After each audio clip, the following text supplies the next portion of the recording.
আচ্ছা, royal Enfield এই বাইকটা কি আসলে রাখবো কি রাখবো না এটা নিয়ে আমি খুব চিন্তিত। আপনারা প্লিজ একটু কমেন্ট করেন। যদি আপনারা এই বাইকটা চান চ্যানেলে থাকবে তাহলে থাকবে, আর না চাইলে এটাকে আমি রাখবো না। এটার পেছনে একটা বড় কারণ হচ্ছে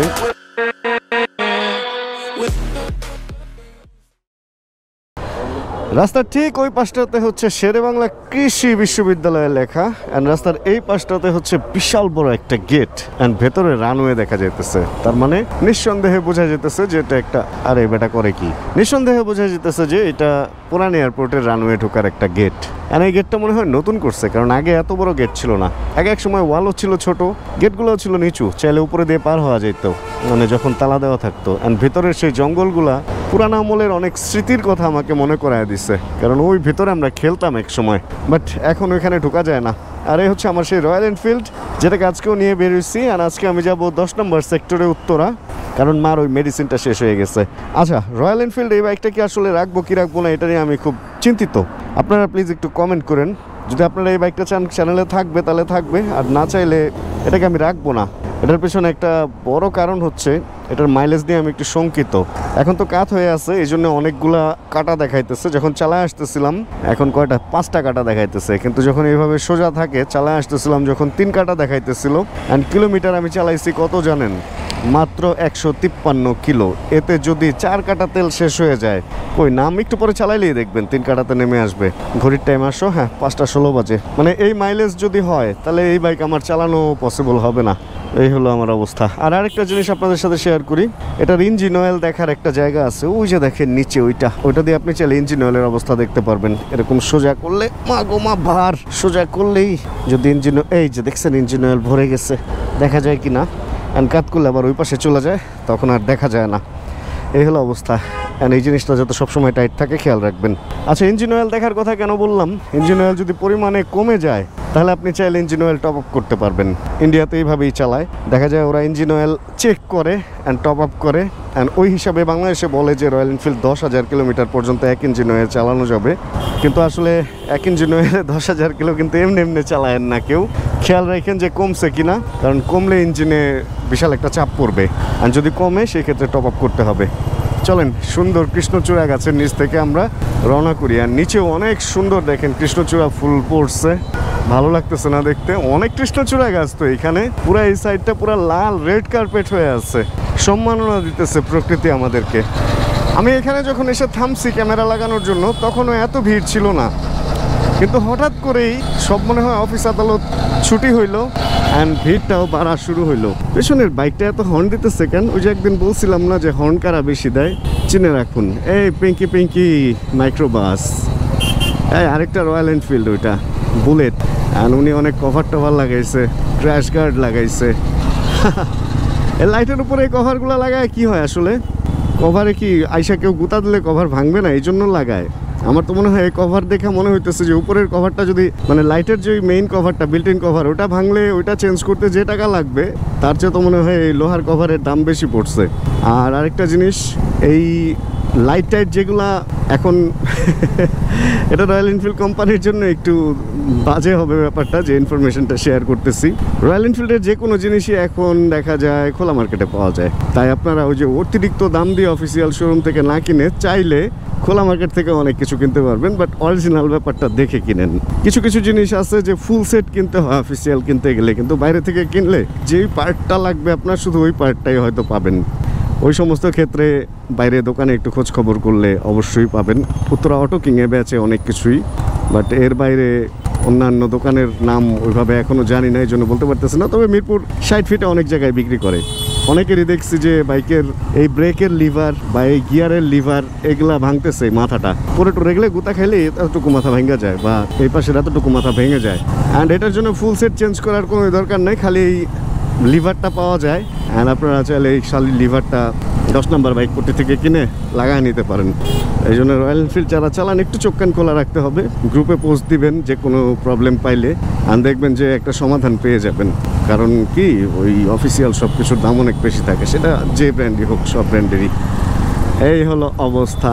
আর আজকে সকাল থেকে অনেক বৃষ্টি হয়েছে, দুপুরের পর থেকে বৃষ্টি একদমই কমে গেছে। রোদ যদিও উঠছিল না, কিছুক্ষণ আগে রোদ উঠছে, ঝলমলে একটা সোনালি সোনালি গোল্ডেন ব্যাপার। বাতাসে ধুলার পরিমাণ অনেক কম। ওয়েদারটা যেহেতু জোশ, সময় হলো 5টা 19, সেহেতু ওয়েদার যেহেতু জোশ, হারাতে পারবো না কিন্তু হোশ। আমাদেরকে সাবধানেই যেতে হবে এখন উত্তরা 10 নম্বর সেক্টর। আর আমার বাসার কাউরে আমি বলি নাই যে আমি উত্তরা আসতেছি। মার ওই মেডিসিনটা শেষ, তারপরে একটা ওষুধের দোকানে বিল দিতে হবে, এরপরে ইলেকট্রিক বিল টিল হাবি যাবি অনেক কারবার আছে। আজকে ফ্যামিলি ডে আমার, এই কারণে মিরপুরের কাউকে কিছু না জানায় হুট করেই বের হয়ে গেছি। এখন ডিরেক্ট যাব হচ্ছে ওইখানে যেখানের কথা বললাম। হেই, কেপিআরের কালারটা তো সুন্দর। এটা কি বিল্ট-ইন কালার কিনা কে জানে। বিল্ট-ইন তো এই কালারের কেপিআর দেখি নাই। এই ইদানিং কিন্তু কেপিআর বাইকটা একটু কম দেখা যায়, তাই না? এই কেপিআরগুলো এক সময় যে মার্কেট কাঁপাইছে, আজ থেকে 4 বছর 5 বছর আগে যখন প্রথম আসলো, চাইনিজ বাইকগুলো তো আসলে আমরা বাজেভাবেই দেখতাম, মনে করতাম যে ধুর কেমন কি। বাট কেপিআর এসে চাইনিজ বাইক সম্পর্কে একটা আইডিয়া পাল্টায় দিচ্ছিল মানুষের। কিন্তু রিসেন্ট আবার কেপিআর একটু কম দেখতেছি। আসলে বুঝলাম না, আমি যেটা ভাবছিলাম যে হায়ার সিসি যখন পারমিটেড হবে, মানে আগের সিসি থেকে হায়ার সিসি, তখন মনে হয় চাইনিজ বাইক পুরো দেখায় দিবে। কিন্তু কীরকম যেন চাইনিজ বাইক কিন্তু হায়ার সিসি ওইভাবে আনতেছে না। আমরা শুরু থেকেই জানতাম যে হায়ার সিসি আসলে এক হচ্ছে বাজাজ, যাদের অনেক হায়ার সিসি লাইন আপ আছে, মানে 375 পর্যন্ত অনেকগুলা বাইক আছে, ডমিনার পর্যন্ত।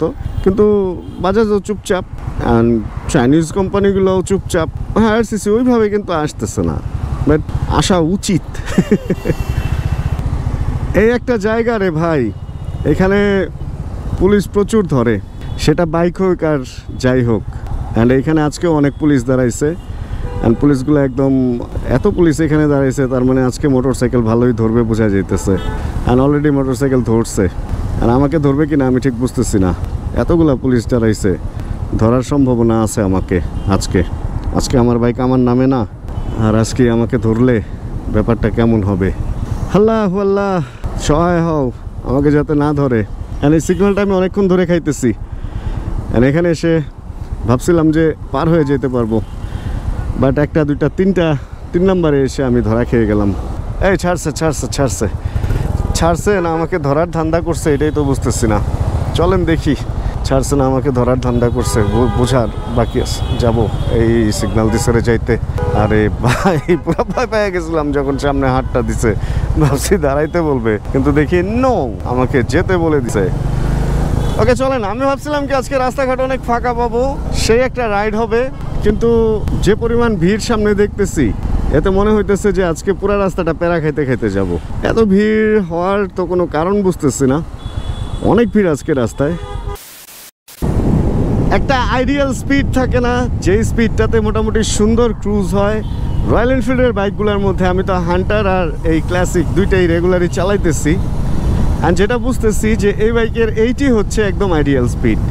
মানে 4 নাম্বার গিয়ারে 80 পর্যন্ত উঠায়া দেন যদি 5 নাম্বার গিয়ারে দিয়ে রাখেন, এই 80-তে এত সুন্দর চলবে, কোনো ইঞ্জিন ভাইব্রেশন নাই, কিচ্ছু নাই, বাতাস টাতাস সব মিলা এত স্ট্যাবিলিটি দিবে আপনাকে ভাই। সেই না 90ও ঠিক আছে, 90 পর্যন্ত ওকে, বাট 90-তে একটু ভয় লাগে, ভাঙ্গা টাঙ্গা ভাই, যে উঁচা নিচা আসলে একটু ভয় লাগে। 80 একদম গুড এনাফ। আপনাদেরকে একটা বাস দেখাই, আমার সামনে যে বাসটা, এটার মধ্যে দেখেন তো খুঁজলে কোনো লাইট পাওয়া যাবে কিনা। কোনো লাইট আছে, ওর নাম্বার প্লেটই দেখা যেতেছে না। হ্যাঁ, চিকন ওইখানে সিগন্যাল লাইট জ্বলতেছে, ডান পাশে সিগন্যাল। এই সাফালা বাস থেকে থুতু ফালানোর সময় মানে কোনো খেয়ালই থাকে না যে এদিকে কেউ আছে কিনা। যাই, যেটা বলতেছিলাম, বাসের লাইটের অবস্থা দেখছেন, এই লাইট দিয়ে আপনি কেমনে বুঝবেন সে কোন দিকে যাবে। বায়ে থামার সময় ডান দিকে ইন্ডিকেটর দিয়া সুন্দর বায়ে থেমে যেতেছে। এইগুলা আইনের আওতায় না এনে আমরা যারা গাড়ি মোটরসাইকেল চালাই, আমাদের উপরে আইন এমনভাবে প্রয়োগ করা হইতেছে। এই রোড ল, বাংলাদেশের রোড ল দেখলে একটা কথাই মনে আসে, শক্তের ভক্ত নরমের জম। মানে বাসের মালিকরা তো আসলে বুঝেনি তো, একটু শক্ত না। আর আমরা তো সিঙ্গেল, মানে আমরা তো একা এক এক গাড়ি এক একজন মালিকের, মানে নো ইউনিটি উই হ্যাভ। শক্তের ভক্ত নরমের জম আর কি। এই হোন্ডা অ্যাকর্ড, এই হচ্ছে আরেকটা মজার গাড়ি। এর আগে চালাইছিলাম ইনসাইট, অ্যান্ড এটা হচ্ছে অ্যাকর্ড। এটা হচ্ছে আরেকটু top graded top graded. Yes, silencer pipe দুই পাশ দিয়ে দুইটাই মনে হইতেছে ফাংশনাল করা একটা জিনিস। অ্যাকর্ড চালানোর সৌভাগ্য যদি কখনো হয়, নিজেকে আসলেই সৌভাগ্যবান মনে করব। ভাই লুকসটা কি লাগতেছে, মানে দেখেন না অবস্থা, পুরা একটা এক্সিকিউটিভ ব্যাপার স্যাপারের মধ্যে একটা স্পোর্টি ব্যাপার স্যাপার মিক্স করে কম্বিনেশনটা, শঙ্করায়নটা যা করছে এই গাড়ির রে ভাই। ভেতরে কালো গ্লাস টাস, বোঝার উপায় নেই কে বসে আছে। সুপার ভাই সুপার, টিন্ট করা যদিও পরে, যে পিছনের গ্লাসটাও কালো করছে, ছোট্ট গ্লাসটা যেটা দরজার পেছনে। সেই গুরু, সেই ভাল লেগে গেল গাড়িটা দেখে, মনটা ভালো হয়ে গেল। আসলে ভালো জিনিস দেখলে ভালো লাগে। এটার সামনে এই চেরিটারে কত ছোট লাগতেছে, এই চেরিটারে। চেরি, এই চেরিগুলা কেন যেন চেরি ফলের মতো লালি, চেরি রেডি ভাল লাগে। সাদা চেরি যাচ্ছে না ব্যাপারটা কেমন যেন যাচ্ছে না লাগতেছে সাদা চেরিটা। এই দেখেন একটা মোটর সাইকেল, যার ইঞ্জিন পেছনের সিটে, বাইরে ইঞ্জিনওয়ালা মোটর সাইকেল। না না না, মজা করতেছি। এটা সম্ভবত ওই যে কারেন্ট গেলে যে চালায়, কি যেন বলে, জেনারেটর নাকি, ছোট জেনারেটর আর কি। এটা হয়তো অল্প ইলেকট্রিক প্রডিউস করবে। বড় জেনারেটর বাসায় দেখতে দেখতে এখন এটারে আমার কাছে মনে হইতেছিল যে আসলে কি এটার নাম জেনারেটর। কারণ নর্মালি তো বাসায় অনেক বড় বড়, আমি যে বিল্ডিংয়ে থাকি এটা হলো 9 তলা, 9 তলা বাড়িতে তো বড় থাকবে, এটাই স্বাভাবিক। হ্যাঁ, এটা মনে হয় না, এটা জেনারেটর না, এটা অন্য কিছু। এটা কি আসলে আপনারাই জানেন তো। সব ইনফরমেশন আমি দিলে কিভাবে হবে? যদি আপনারা চিনে থাকেন এটা কি, এটা আপনারাই জানেন কি। শুরুতে বলছিলাম না 3 কাটা তেল, এই যে দেখেন 3 কাটাই আছে এখন। আর আমি চাইলে এখন অবশ্য ফুয়েল ঢুকায় চেক করে ফেলতে পারি, বাট আসলে 100-150 কিলোতে না চেকটা একদম অ্যাকুরেট হবে না। এই কারণে অন্ততপক্ষে 200 কিলো চালানোর পর ফুয়েল ঢুকানো উচিত, তাহলে একটা ভালো মাইলেজ টেস্ট হয়। 100 বা 150 এই ফুল ট্যাঙ্কে আসলে অনেকটা তারতম্য আসে। তবে আমি যেটা বুঝতেছি, এই বাইক থেকে মাইলেজ 30-এর নিচে তো অবশ্যই পাবো, এখন 25-এর নিচে পাবো কিনা এটা বুঝতেছি না। আমি এই ব্যাপারটা নিয়ে খুব চিন্তিত, এই বাইকটার মাইলেজ নিয়ে আমি খুব চিন্তিত ভাই। 30-এর নিচে যদি মাইলেজ আসে, এটা আমার জন্য রেগুলার রাইড করাটা আসলে খুব মুশকিলের হয়ে যাবে। কারণ এত তেল ঢাইলা আমি বাইক চালাইতে পারবো না। মোটামুটি 35 বা 35+ যদি আসে আমি খুশি, মানে মোর দেন যথেষ্ট খুশি হব। কিন্তু যদি এর নিচে হয় 30-এর, ভাই এই বাইক আমি বেচে দিব। এই বাইক আমার রাখা সম্ভব না। একটা লং ট্যুরের স্বপ্ন দেখছিলাম, কিন্তু এত কম মাইলেজ হলে এটা নিয়ে লং ট্যুর দেওয়া সম্ভব না। আমার মনটা ভালো হয়ে যায় যখন এরকম রাস্তায় ভাঙ্গাচোরার মধ্যে টানটা দেই, একটা স্টেবল অবস্থায় যখন টানটা দেয় বাইকটা, তখন মনটা ভালো হয়ে যায়, মনে হয় থাক না।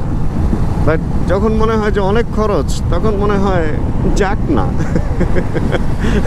কি বলি আমি এগুলা, মানে সুর সপ্তক লেখা। হেলমেট থেকে মোবাইল ফোন, হেলমেট থেকে ক্যামেরা টান দেওয়ার ঘটনা ইদানিং ঘটতেছে। কারা ঘটায়, এই যে দেখেন এখানে ওরা ড্যান্ডি খাইতেছে না, এখান থেকে হুট করে জ্যাম ট্যাম পড়লে নামবে, নাইমা হচ্ছে ওই যে ট্রাক বা পিক আপের পেছনের জিনিসপত্র চুরি করবে, জ্যাম ট্যামে গাড়ির বিভিন্ন ছোটোখাটো পার্ট যেগুলো চুরি করা যায় ওগুলো চুরি করবে। অ্যান্ড প্রকাশ্যে এরকম দাঁড়ায় দাঁড়ায় ওরা হান্টিং করতেছে বা ফিশিংয়ের মতো, মানে মাছ ধরে যেরকম ওরকম জাল বিছিয়ে রাখতেছে এখানে। বাট আমি একটা জিনিস বুঝি না, যে এই আশপাশেই থানা আছে, বাট এটার বিরুদ্ধে কোনো ব্যবস্থা নাই কেন? মানে এটা কি ইচ্ছা করে একটা আতঙ্ক সৃষ্টি করে রাখা হয় রাস্তার মধ্যে, যাতে মানুষ এইখানে প্যানিক থাকে, অন্য কিছু নিয়ে চিন্তা না করতে পারে? এরকম কিছু আসলে হইতেও পারে ভাই, বলা মুশকিল। এই এটা কি এক্সেলা? হ্যাঁ এক্সেলা। এই গাড়িটা একসময় এত ভালো লাগতো। একবার কোনো একটা কারণে রিজেন্সি হোটেলে আসছিলাম, এক্সেলাতে করে আসছিলাম, অ্যান্ড ভাই যে টানটা দিছিল যে ভাইয়ের গাড়িটা ছিল, তখন আমার গাড়ির প্রতি অতটা নেশা ছিল না। বাট তারপরে এক্সেলার যে টানটা দেখছিলাম, বড় রিম লাগানো ছিল 18 ইঞ্চি বা এরকম, সেই 17 বা 18 এরকম রিম লাগানো ছিল। ভাই যে টানটা, মানে এখনো মনে পড়ে, ভাঁ ভাঁ করে টান দিছিল। তখন থেকে গাড়িটা খুব ভালো লাগে, বাট কিনবো না হয়তো কখনো। তুমুল জ্যামে আসলে মনটা খারাপ হয়ে যেতেছে। চাইছিলাম একটা চিল রাইড করব, এখন মনে হইতেছে যে বেরিবাদ দিয়ে আসাটাই ভালো হইতো, ওদিকে একটু জ্যাম জটলা কম থাকে। এখানের যে অবস্থা দেখতেছি, মন খারাপের কারণ হয়ে দাঁড়াইছে পুরা এই ব্যাপারটা, মানে পুরা মন খারাপের কারণ হয়ে দাঁড়াইছে।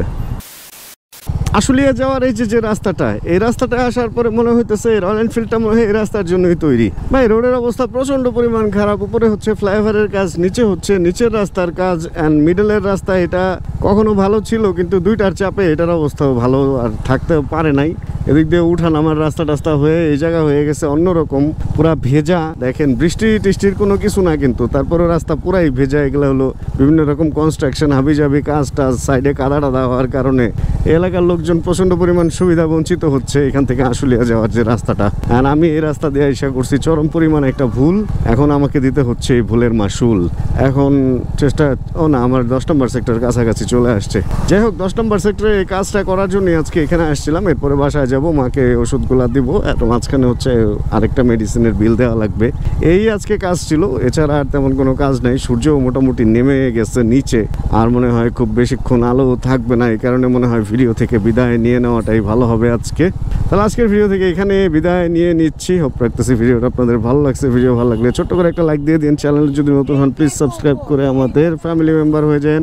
অ্যান্ড জানাবেন কে কোন জায়গা থেকে ভিডিও দেখছেন। আর যতক্ষণ পরবর্তী ভিডিও নিয়ে আমি না আসতেছি, দেখেন না এই রোডে কিন্তু প্রচুর যানবাহন উঠে নামে।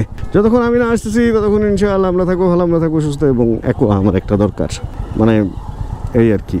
আমরা থাকবো ভালো, আমরা থাকবো সুস্থ, এবং ইনশাআল্লাহ আমরা সবাই করতে থাকবো চিল। ও বাবারে কই যাবো, দেখেন মানুষ হাঁটতে হাঁটতে পুরো অর্ধেক রাস্তা দখল করে ফেলছে। মানে চিল ভাই, সবাই খুবই chill. Chill bro. Check the mic and make sure it sound right, boys.